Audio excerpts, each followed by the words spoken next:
di bawah, yang paling bawah, grassroots, rakyat, ya, rakyat. Ini kok ada siapa itu? Pak Pengulu itu baru datang. Mohon izin telat, Pak. Jadi saksi pernikahan ponakan. Tak pengen jadi Pengulu. Jadi itu grassroots, ya, objek penderita, atau saya sebut saja keset, ya, kelompok welcome, ya, karena semua merek keset welcome. Ya. Nah, ini menandakan munculnya demokrasi perwakilan di Inggris. Ya. Kalau raja memerlukan uang, maka dia bilang kepada lords untuk dimintakan kepada masyarakat. Yang bentuknya, kalau dulu kira-kira ya upeti gitu. Kalau sekarang pajak. Sehingga raja sering minta membutuhkan uang itu tugasnya lords inilah. Tapi bukan dari uangnya lords, tapi uangnya rakyat itu. Lord nggak mengeluarkan uang itu. Lama-lama karena raja kok terus-terusan dengan uang terus, ya, seganlah lords. Maka kemudian lords ini bikin keinginan kepada raja, kalau membutuhkan uang jangan insidentil dan terus-menerus, ya, karena akan menyulitkan di dalam memungut uangnya kepada raja itu, kepada rakyat itu. Bikin aja setahun, kebutuhannya di kerajaan apa, gitu. Kemudian butuhnya berapa, sehingga nanti ngitungnya gampang, minta uangnya kepada rakyat. Ini kemudian muncullah RAPBN itu sekarang, Rancangan Anggaran Pendapatan dan Belanja Negara itu. Sehingga raja kalau butuh ya bikin RAPBN itu, RAPB, bukan negara, kerajaan ya, RAPBK ya, kira-kira begitu. Tetapi lama-kelamaan yang namanya lords ini kan jumlahnya banyak, ribuan. Tidak semua lords punya konsen pada negara. Yang sukanya mancing terus ya ada, mancing ikan itu ya, nggak ngurus negara. Yang sukanya dugem juga banyak. Lama-kelamaan kemudian lords ini membuat suatu perwakilan yang dipilih di antara anggota lords itu sendiri. Kemudian keanggotaannya sampai mati. Nah, kemudian lords ini namanya, perwakilannya namanya House of Lords. Dan ini berkembang sampai sekarang berlaku. House of Lords, perwakilan bangsawan. Ya. Kemudian raja kalau membutuhkan sesuatu tidak ke Lords lagi, tapi kepada perwakilan Lords tadi itu, House of Lords tadi itu. Nah, kemudian setiap membutuhkan uang ke House of Lords lah tugasnya untuk memungut uang kepada masyarakat itu. Lama-kelamaan masyarakatnya juga terasa sebagai objek penderita, dipungut terus, ya.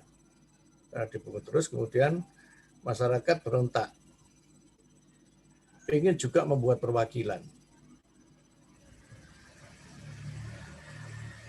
Nah, tapi perwakilan ini selalu ditolak oleh House of Lords dan kerajaan, karena dianggap kalau rakyat punya wakil, maka akan sulit untuk dipecah belah. Pungutannya sulit, karena harus melalui wakil. Karena salah satu fungsi perwakilan adalah, yang paling utama adalah sebagai transformator. Transformator itu bahasa apa itu? Elektronika ini. Maksudnya penghubung bisa, ya, pengubah bisa, penekan juga bisa, ya. Artinya mungkin lebih tepat pada penghubung atau penekan, ya. suara Anda sebagai pribadi jika ngomong di depan penguasa tidak ada apa-apanya. Tapi kalau Anda sebagai wakil dari orang yang Anda wakili, ya, atau rakyat yang Anda wakili, maka suara Anda akan berbeda tekanannya daripada Anda sebagai pribadi. Itu maksudnya. Karena itu kemudian rakyat demo dengan membuat spanduk, ya, yang judulnya No Taxation Without Representation. Tidak ada pajak tanpa perwakilan. Tidak ada pungutan tanpa perwakilan. Sehingga apapun yang akan dipungut oleh kerajaan kepada rakyat, maka harus diketahui wakil rakyat. Dan tampaknya ini jadi sesuatu yang signifikan, akhirnya dijadikanlah rakyat mempunyai wakil, yaitu House of Commons. House of Commons. Yang dalam sistem demokrasi atau sistem pemerintahan yang dalam zaman modern sekarang, House of Commons itu jadi majelis rendah itu sekarang, atau kamar satu, ya. Kalau di yang tadi House of Lords jadi majelis tinggi atau kamar dua, yang kemudian jadi parlemen bikameral itu. House of Lords dan House of Commons itu adalah kamar, ya. Rumahnya namanya parliamen. House of Lords punya tugas dan fungsi, House of Commons juga punya tugas dan fungsi. Parliamen tidak punya tugas dan fungsi. Karena itu, jika House of Lords berkolaborasi membuat suatu produk, maka bentuknya undang-undang. Sebutannya undang-undang dibuat oleh parlemen. Itu. Ini cikal bakal di Inggris itu yang kemudian melahirkan demokrasi itu. Di Inggris itu demokrasi perwakilan. Yang negaranya jadi kerajaan, ya, kemudian jadi kerajaan konstitusional itu. Ini di Inggris. Sebetulnya ini juga ditiru di Amerika Serikat, model parlemen dua kamar itu. Oh ya, House of Lords-nya itu karena di sana nggak ada bangsawan, tapi perwakilan negara bagian namanya Senat. Ya. DPR-nya House of Representative. Dalam satu rumah namanya Kongres. Ya. Nah, Kongres inilah pembuat undang-undangnya. Sama, ya. Nggak punya tugas dan fungsi Kongres ini. Yang kemudian nanti ditiru sama Indonesia, tapi agak salah nirunya itu ya. Sehingga memunculkan teori baru gitu ya. Jadi parlemen bukan bikameral, trikameral atau 2,5 kamar itu. Ya. Itu di Inggris. Ya. Di Prancis juga begitu, muncul gelombang demokratisasi yang Lafayette dulu termasuk yang membuatkan apa itu ikut berkiprah dalam pembuatan konstitusi Amerika. Dia merancang ke negaranya sendiri, orang Prancis membuat konstitusi yang bersifat demokratis juga. Termasuk Jerman dan Italia, tapi Jerman dan Italia kemudian keburu munculnya Mussolini, Stalin, Hitler itu. Ya. Sehingga terjadi backlash waktu itu. Jadi demokrasi mulai muncul, terjadi backlash, ya. Ada model-model pemerintahan yang totaliter, otoriter, ya. Hitler di Jerman, Mussolini di Italia, ya. Stalin itu di Soviet kalau nggak salah ini. Itu yang pertama. Ya.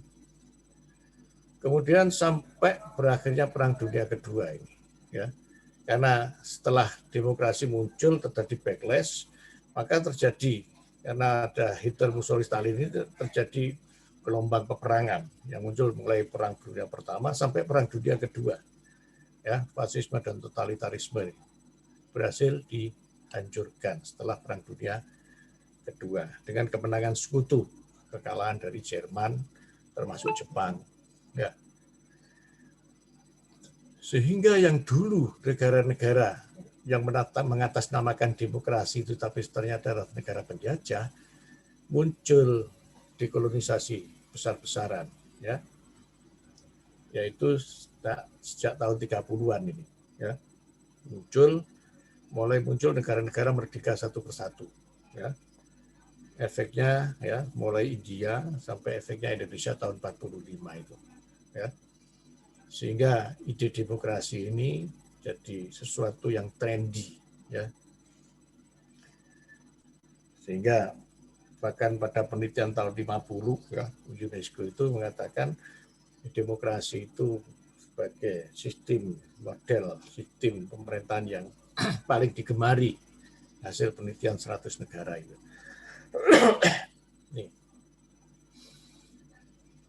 Dan pada tahun 30-an itu juga muncul ide-ide yang namanya negara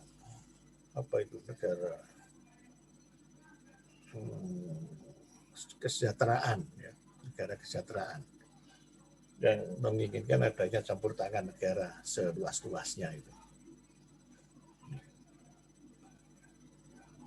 Kemudian pada tahun 58 terjadi backlash lagi, ya, muncul birokratik authoritarianisme karena terjadi dinamika internal di masing-masing negara yang welfare state itu, ya.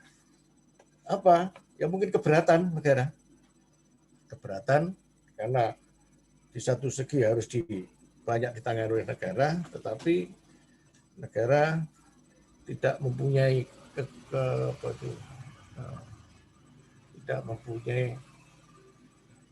kasaran tidak mempunyai keuangannya menurun, ya, welfare.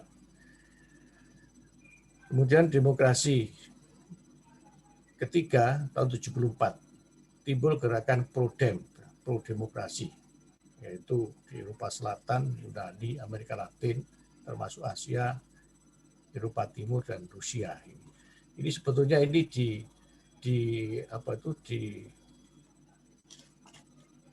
diinisiasi, ya, oleh negara-negara yang menginginkan adanya utang sebetulnya, sehingga utang itu dihubungkan dengan demokrasi, maka muncul demokrasi itu, ya, atau yang mengatasnamakan demokrasi itu. Itu dari segi politik.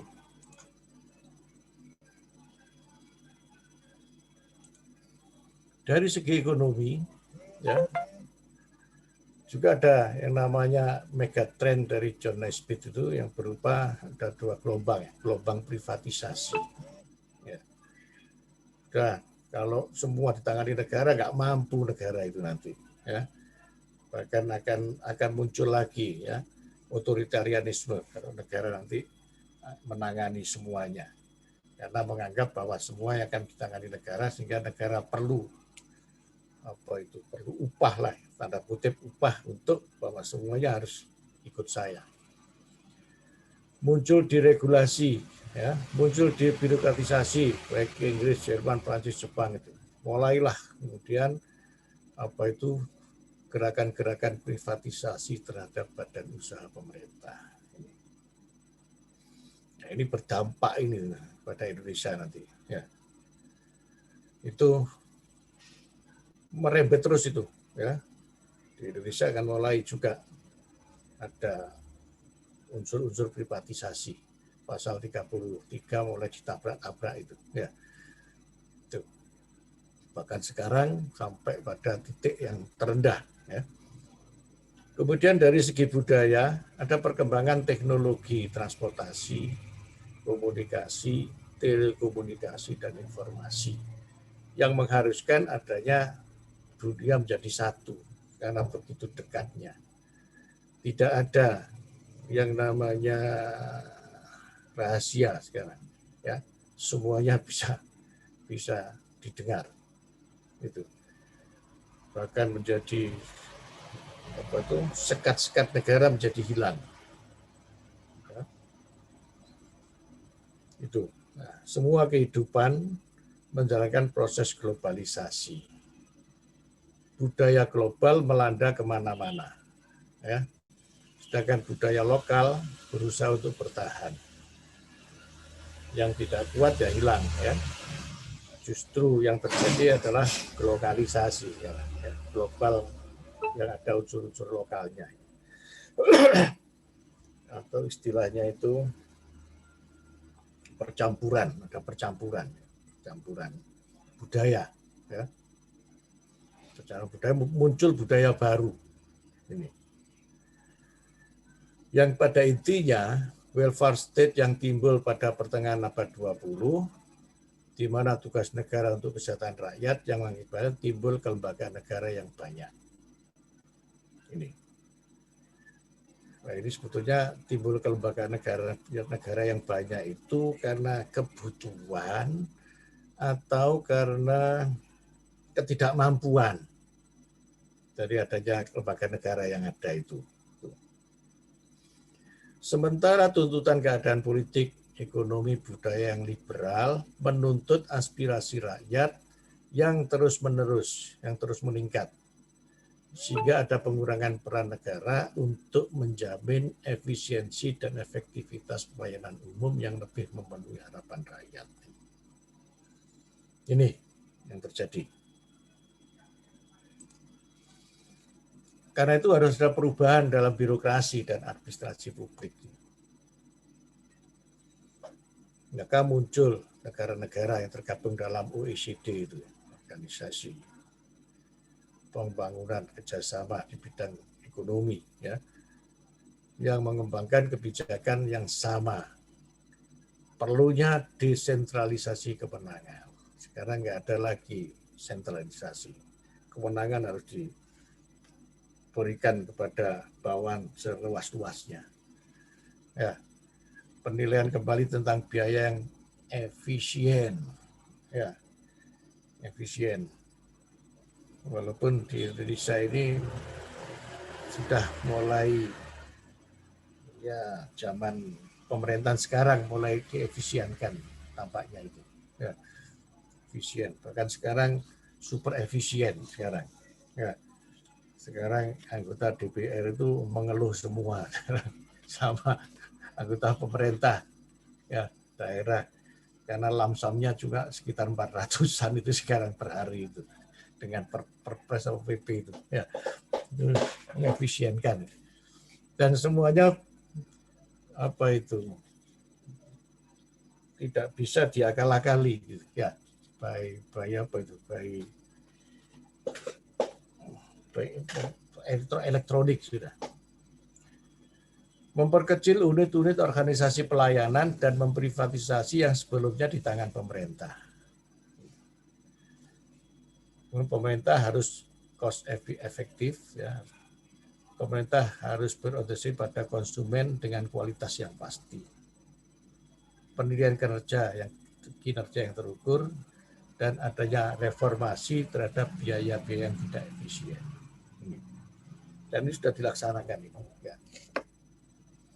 Karena itu apa?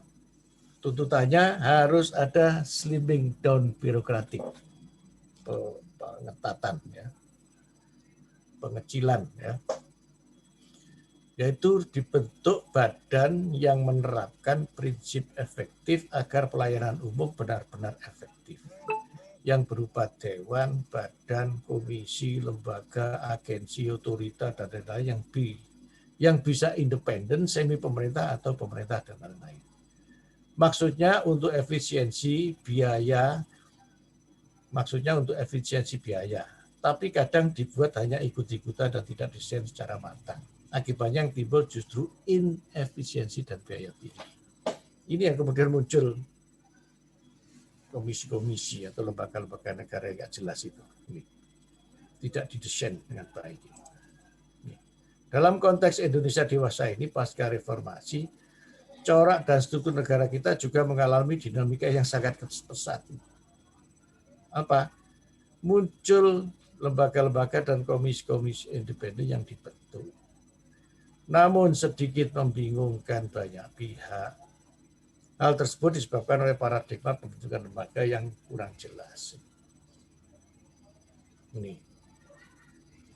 Lembaga atau komisi ini dibentuk sebagai pertanda ini disfungsionalisasi lembaga yang ada, ya, atau tuntutan demokrasi.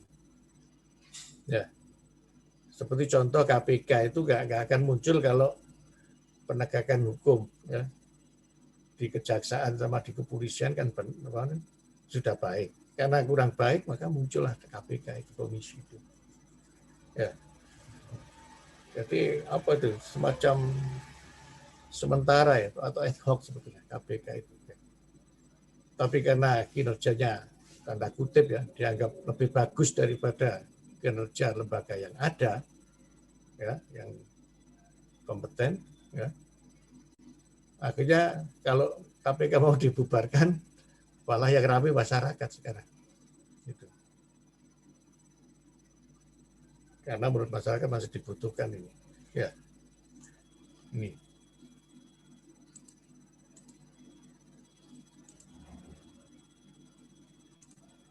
Nah, kedudukan ini ya bisa dilihat dari ini, ya, bisa dari sejarahnya, filsafat, teori dan sebagainya.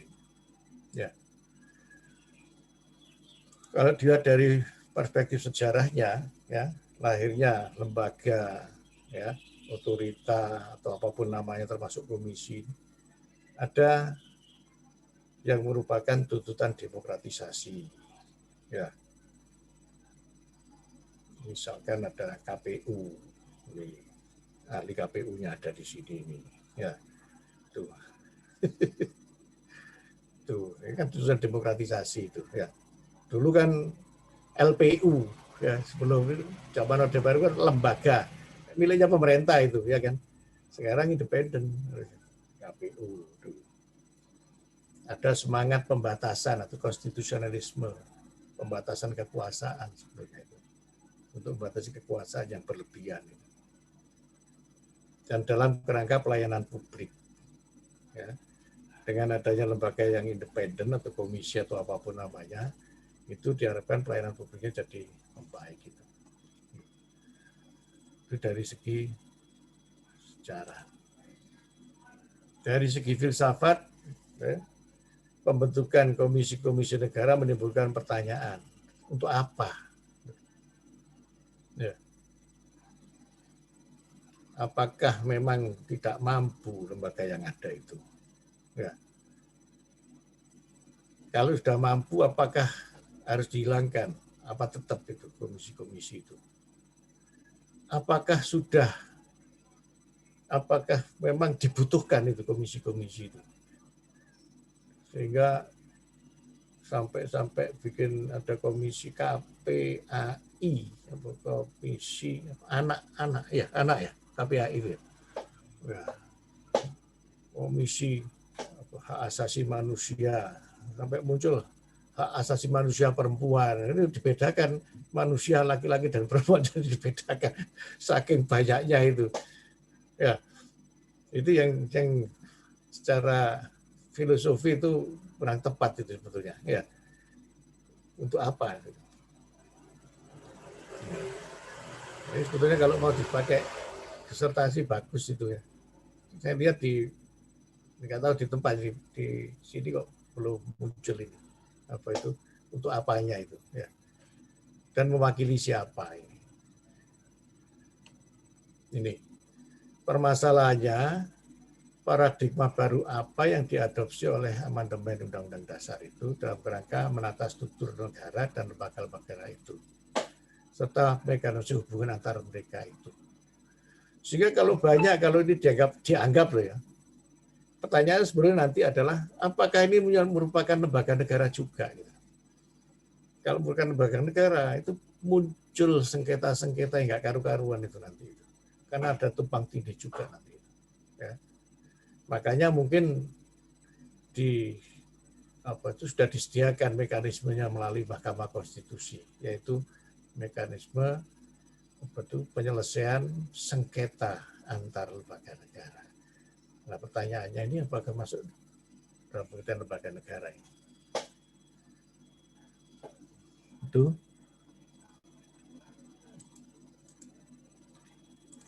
secara teoritis komisi-komisi tersebut dapat dikualifikasikan sebagai lembaga negara, ya. ditinjau dari trias politika lembaga negara, ditinjau dari organ negara, ditinjau dari lembaga negaranya. Ya. Ini sebetulnya harus dipertanyakan karena semakin banyak dan beragamnya lembaga negara mengakibatkan bias konsepsi lembaga negara tersebut. Jadi sebetulnya secara teoritis, filosofis sudah ketemu ini pertanyaan ini ya. Tinggal dibikinkan tulisan aja. Secara normatif, nah, sumber kewenangan pembentukannya ini sangat beragam. Kalau Undang-Undang Dasar menyebut lembaga negara itu yaitu ya, Presiden, DPR, MA, BPK, MK, ya, yang mereka sebut sederajat dan independen. Ada yang melalui ketetapan MPR, Komnas HAM itu. Apakah ini juga masuk lembaga negara? Ada yang melalui undang-undang, ya, apa itu? Komisi Kejaksaan Agung, Komisi BI, ya. KPU itu pakai undang-undang, KPPU, ini Bu Karmi ini, KPU, KPI, ya, melalui PP atau Kepres atau Perpres, ada KPN, Lemhanas, LIPI, BPN, LAN dan sebagainya. Tumpang tindih gak karu-karuan nanti. Ada peraturan Menteri KKI, ya, Perda, KPP, KPP itu apa itu? Ini muncul, ya. Secara normatif pun pembentukannya berbeda-beda. Tentunya kalau kita mengacu pada hierarki peraturan perundang-undangan, ya, apakah ya kalau terjadi apa itu tumpang tindih, ada sengketa antar lembaga negara ini tentunya ya kalau gampangannya ya berlaku kalau terjadi konflik apa itu kepentingan di antara dua lembaga negara, ya mungkin bisa diberlakukan apa itu pakai asas-asas itu, ya kan. Tapi apakah bisa pakai asas ini lembaga negara? Katakan kalau lembaga negara loh ya, maka perlu MK itu. Ya. Secara sosiologis ini keanekaragaman peran dan fungsi Komisi Negara antara lain sebagai lembaga pengawas, ada lembaga pengendali atau pengawas, ya. Ada yang disebut lembaga audit, ada lembaga pelayanan, ada negara atau lembaga bantu, ya. Ada lembaga penunjang demokrasi. Yang ini semuanya membebani negara sebetulnya gitu. Baik yang dibuat oleh Undang-Undang Dasar maupun yang dibuat oleh Perda tadi itu, semuanya membebani negara. Yang sebetulnya itulah yang diinginkan inefisiensinya. Tapi setelah reformasi muncul tidak karu-karuan karena ini. Gitu. Mestinya jadi slimming down birokratik, ya. Tapi sekarang jadi fat, bukan slimming lagi, apa gemuk, fat ya, malah menggemuk itu. Ini dan ini pun terjadi perbedaan pendapat, ya. Persoalannya adalah ini, ya. Apa yang dimaksud dengan lembaga negara menurut ini? Apakah yang di bawahnya itu yang tidak diatur dengan Undang-Undang Dasar bukan lembaga negara? Apa komisi negara dapat dikualifikasikan sebagai lembaga negara dan di mana kedudukan dan sistem negara Indonesia? Bagaimana potensi konflik lembaga negara yang mungkin terjadi akibat dari beragam fungsi dan kewenangan komisi negara?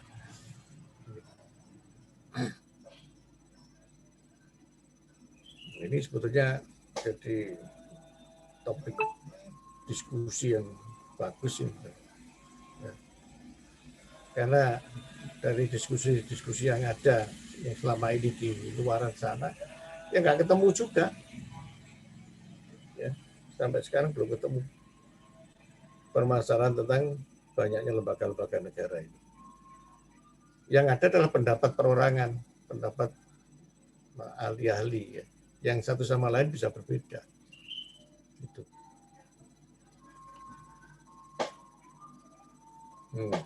Ini kalau Anda mau berbeda dari pendapat ini nggak apa-apa ya. Dan siapa tahu itu jadi novelty. Gitu. Artinya masih terbuka peluang untuk berpendapat di sini tentang komisi-komisi atau tentang lembaga-lembaga negara yang ada ini. Ya. Dan bahkan kecenderungan sekarang malah liberal sekarang. Ya. Sedikit-sedikit malah dibentuk apa entah namanya apapun namanya. Jadi ada masalah dibentuk lembaga baru apa ya. Kemudian yang apa itu bahkan masing-masing lembaga juga membentuk semacam think tank masing-masingnya itu. Walaupun think tanknya kadang-kadang itu ya diambilkan dari orang-orang yang kadang-kadang kurang jelas itu. Ya. Nah ini membebani juga menggerogoti yang jatuhnya tidak efisien lagi.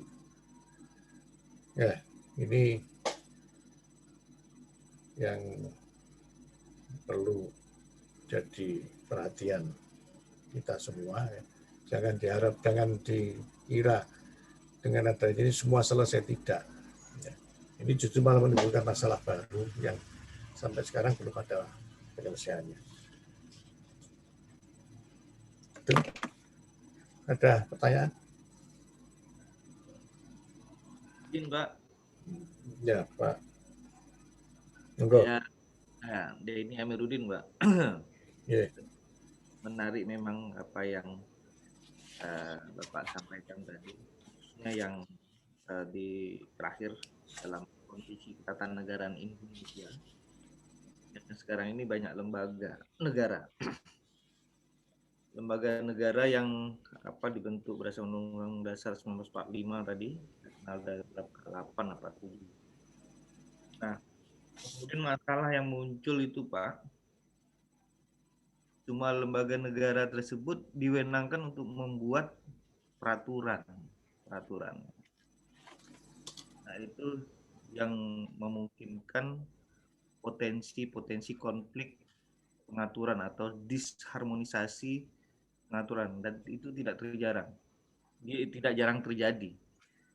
Misalkan aturan komisi anak tadi, lalu ada di KPU tentang hak anak dilindungi dari eksploitasi politik, misalkan di pemilu umur 17 tahun sudah boleh memilih, dan seterusnya. Di BNN juga mengeluarkan peraturan tentang narkotika, kepolisian juga mengeluarkan peraturan. Nah, itu yang kadang-kadang pada tataran penegakan hukum itu tarik-menarik, Pak. Nah, adakah solusi yang terbaik, Pak, dalam hal ini? Misalkan ini yang menarik, ini yang permasalahan terakhir ini, komisi negara ini yang bisakah disederhanakan kembali, Pak? Jadi lahirnya reformasi ini menjadi gemuk lembaga-lembaga negara sehingga memunculkan menurut saya masalah yang sampai detik ini memang belum banyak sih sengketa kewenangan, bahkan mungkin sependek pengetahuan saya belum ada sengketa kewenangan di MK itu.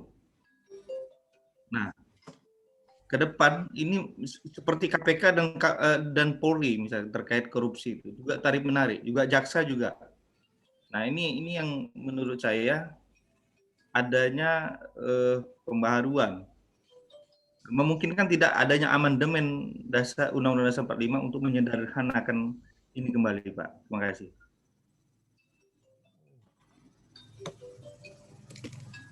Kalau undang-undang dasarnya, ya yang namanya lembaga negara yang ada dalam undang-undang dasar itu, ya. Itu masalahnya kan kemudian munculnya tadi lembaga-lembaga negara yang dibuat, ya,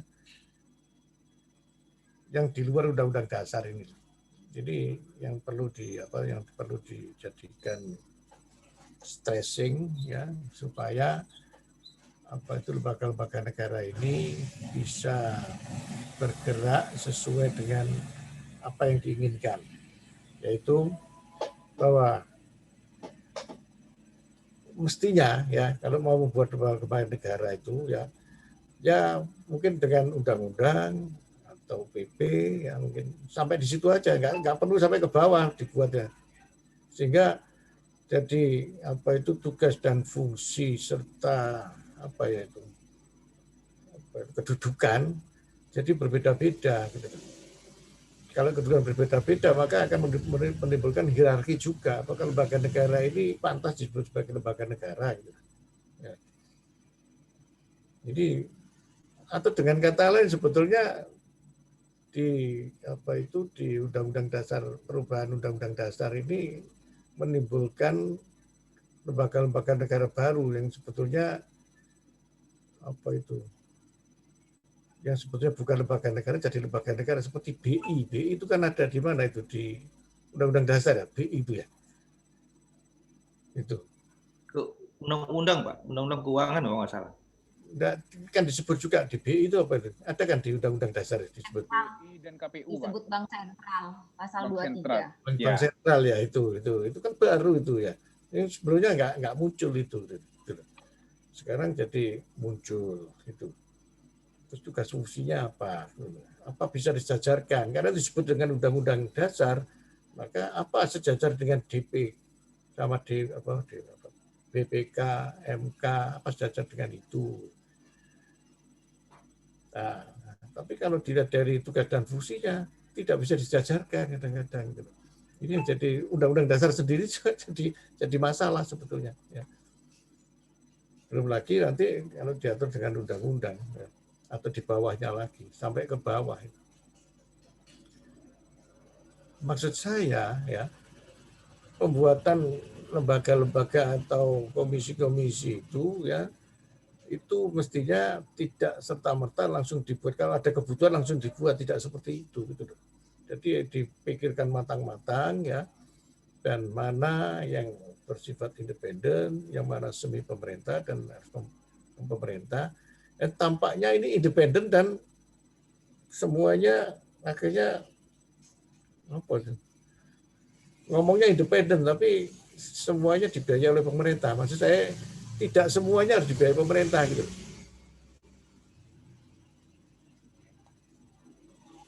Diakui tapi tidak dibiayai oleh pemerintah. Ya. Tapi kalau semua masuk anggaran ini yang menjadi masalah gitu. Yang mestinya ada efisiensi tentang keuangan, jadinya tidak ada efisiensi tentang keuangan untuk membiayai itu. Gitu. Karena dianggap sebagai lembaga negara dan pejabat, semua pejabat itu. Kalau itu dianggap sebagai, yang setahu saya itu jadi pejabat itu. Ya.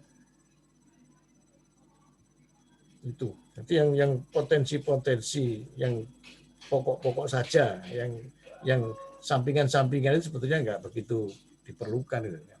Seperti KP, AI, anak itu apa? Ya, komisi apa? Anak itu. Komisi Perlindungan Anak Indonesia. Anak Indonesia misalkan. Ini kan sebetulnya kan itu ada di dalam hak asasi manusia bisa ya ada diluaskan di situ, perannya diluaskan di hak asasi manusia itu ya. Misalkan hak asasi manusia ya itu ada des anak, ada des perempuan ya, meja anak, meja perempuan itu. Des buruh misalkan ya. Nah, cukup itu aja satu lembaga tapi pakai itu ya. Pakai meja-meja atau itu nggak perlu membuat lembaga negara sendiri gitu maksud saya. Sehingga tidak terlalu gemuk ya. Kalau negara tidak slim lagi itu biasanya jalannya juga sulit ya. Ya kita hubungkan dengan orang saja, orang gemuk ya. Jadi jalannya agak sulit ya Pak Imam ya. Pak Imam mesti pengen kurus itu ya Sunat bikin kurus. Sudah turun 16 kilo ini. Ya, yang kurus pingin agak gemuk sedikit, tidak gemuk-gemuk gitu loh. Itu Pak Denny ya. Jadi maksudnya jangan sedikit-sedikit kemudian bikin lembaga yang mandiri sendiri gitu loh. Bisa digabung-gabung gitu loh. Tuh. Maksudnya seperti itu. Ya.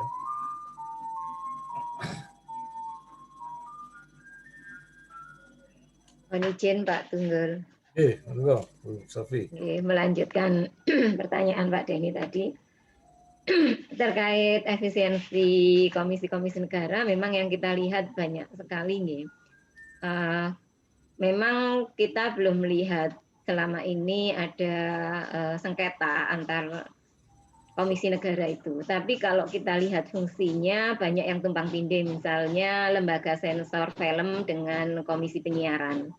Nah ini misalnya ada sengketa kewenangan antar komisi negara, ini penyelesaiannya bagaimana dan di mana ya Pak? Itu yang pertama. Kemudian yang kedua terkait parliamentary kameralisme tadi, kalau kita melihat memang bentuk parlemen kita ini tidak ada di itu parlemen bikameral atau menurut klasifikasinya Aaron Lipzat itu tidak masuk di dua-duanya.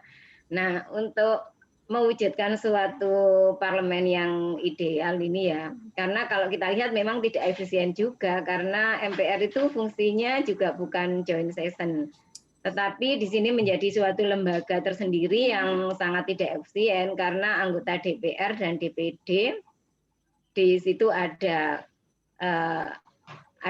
pasti karena berdiri sendiri lembaganya, pasti negara akan mengeluarkan DIPA sendiri, jadi ada kantornya sendiri, ada pegawainya sendiri, pasti banyak. Nah ini apakah dimungkinkan kemudian ada penyederhanaan bagaimana idealnya terkait parlemen kita ini, apakah dimungkinkan amandemen UUD 45. Kemudian yang ketiga terkait lagi dengan komisi-komisi negara yang semakin menjamur, apakah ini tidak berkaitan dengan kepentingan-kepentingan politis tertentu ya. Kalau kita lihat pembentukan komisi negara ini seolah-olah ada suatu pembagian ini ya Pak. Masa? Apa dari ya biasanya yang mengisi itu banyak dari orang-orangnya, bisa yang itu ada kaitannya dengan jabatan-jabatan politik, sehingga untuk bagi-bagi bagi-bagi jabatan lah, mungkin itu. Matur nuwun Pak Tunggul. Ya, penyelesaiannya kalau itu dianggap sebagai lembaga negara ya ke MK. Tapi kalau itu tidak dianggap sebagai lembaga negara semuanya, ya kalau saya melihat ya cukup di pengadilan saja, itu nggak usah ke MK itu. Kalau ke MK kayaknya tidak bisa Pak Tunggul, karena di situ disebutkan limitatif hanya lembaga negara yang diatur oleh konstitusi. Konstitusi, ya. Iya, yang bisa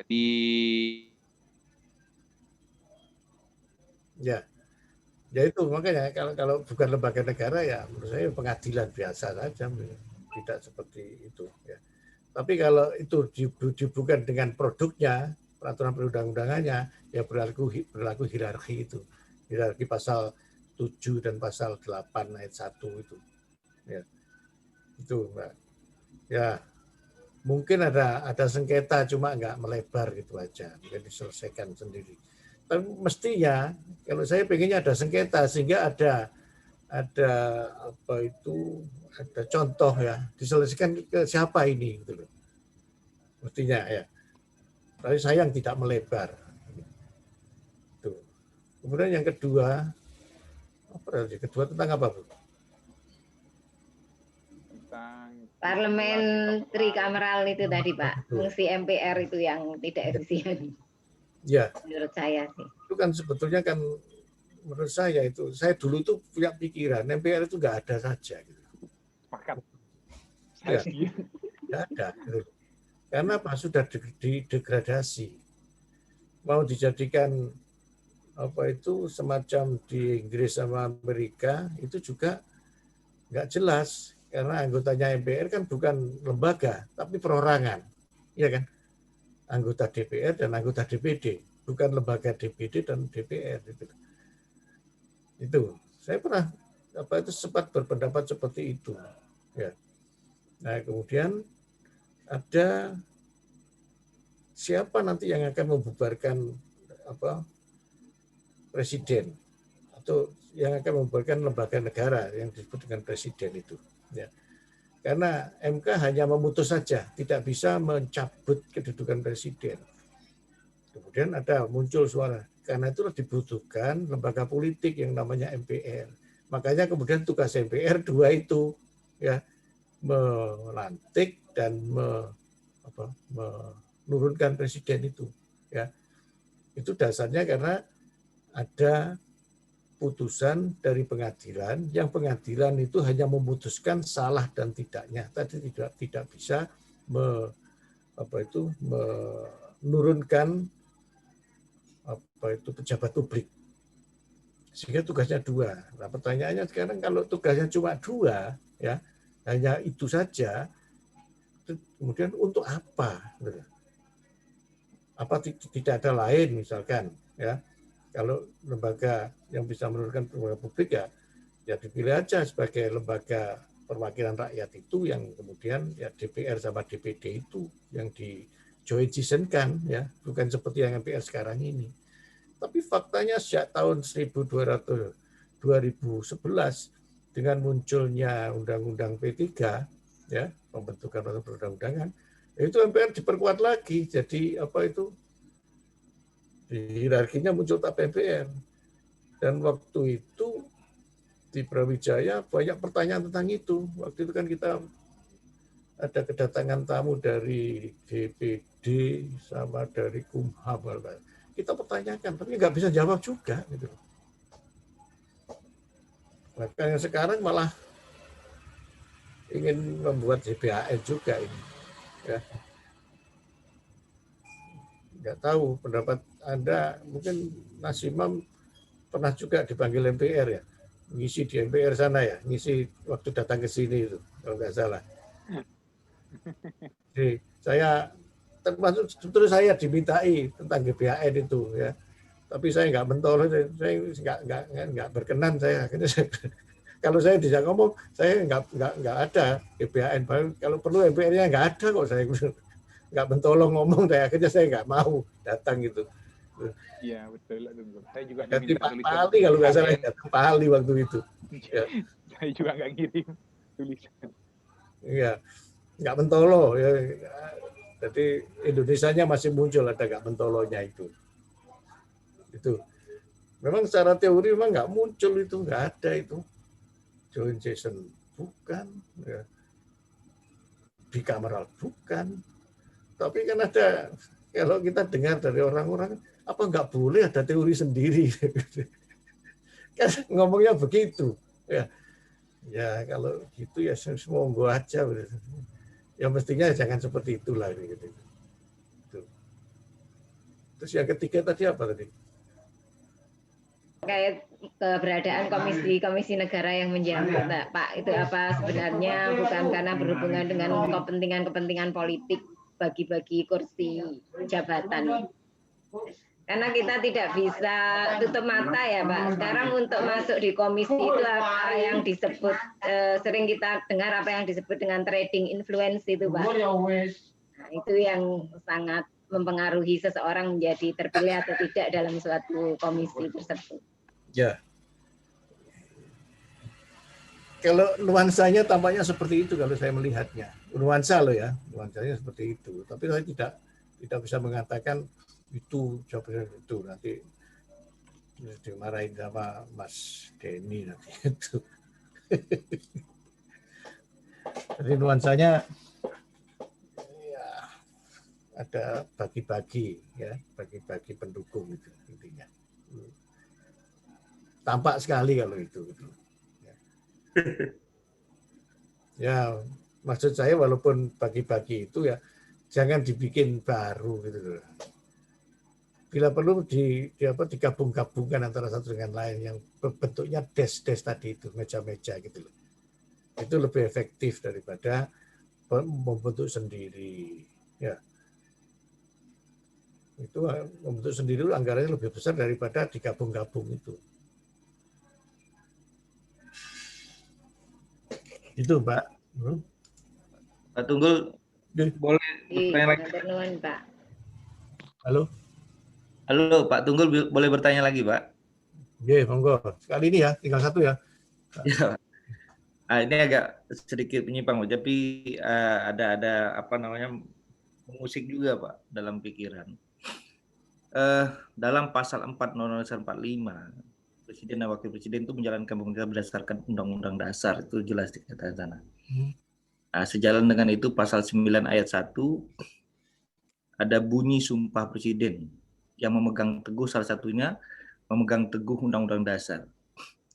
Nah, sementara kita ketahui bersama banyak undang-undang yang dibuat oleh Presiden bersama DPR itu bertentangan dengan Undang-Undang Dasar, itu terbukti secara sah dan meyakinkan, Pak. Judicial review itu. Nah, pertanyaannya, apakah alasan itu bisa mengatakan bahwa Presiden itu bisa di-impeachment, kan? Karena dia sudah melanggar Undang-Undang Dasar. Nah, demikian, Pak. Ya. Kalau menurut PP-nya HAM-nya Muhammadiyah, ada 121 undang-undang yang bertentangan dengan Undang-Undang Dasar itu. Ya. Dan itu satu persatu mau diajukan judicial review itu. Gitu. Ya. Tapi apakah itu undang-undang berdasarkan pasal 5 tadi ya? Harus menurut Undang-Undang Dasar, ya kan? Pasal 4, Pak, pasal 4. Pasal 4 ya. Tapi masalahnya begini, Pak Denny, ya. Kalau pasal 4 itu yang diberlakukan, itu adalah Presiden sendiri yang melakukan.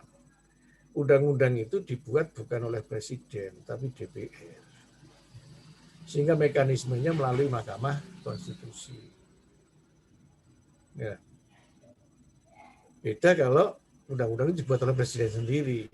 Nah, itu bisa melanggar Undang-Undang Dasar, berarti dia bisa diberlakukan pasal 4 ayat 1. Jadi untuk ini tidak bisa dilakukan karena joinnya antara DPR dengan Presiden. Bahkan lebih pada DPR-nya, bukan pada Presidennya undang-undang itu. Ya. Undang-undang dibuat oleh Presiden, oleh DPR dengan persetujuan Presiden. Gitu. Kalau maaf Pak, kalau seandainya Perpu itu dalam masa berlakunya ternyata itu di judicial review, misalkan ada Perpu boleh dibiarkan karena secara material Perpu adalah undang-undang. Nah, kalau itu terbukti Pak, itu kan Perpu dibuat oleh pemerintah, kepala pemerintah Presiden. Apakah itu bisa juga dijelaskan misalkan? Kan Perpu ada pasalnya sendiri, pasal 22 itu. Ya, pasal 22. Presiden berhak membuat peraturan pemerintah pengganti undang-undang dalam keadaan mendesak. Ya kan? Dan itu hanya berlaku 6 bulan. Ada limit waktunya. Setelah itu kan dibawa ke DPR juga. Gitu. Artinya, pasal 4 tadi itu, ya, itu kan bersifat umum. Ya. Pasal 22 bersifat khusus, ya. Kalau dihubungkan dengan konflik norma itu, maka yang dimenangkan adalah leg spesialisnya, gitu. Jadi tidak bisa itu, ya. Ya, gitu ya. Baik Pak, makasih Pak. Oke, sampai minggu depan ya. Sekian, assalamualaikum warahmatullahi wabarakatuh. Waalaikumsalam warahmatullahi wabarakatuh. Maafkan aja kalian, ya. Satu. Nggih, matur nuwun Pak. Oke, matur nuwun Pak Tunggul. Nuwun Pak.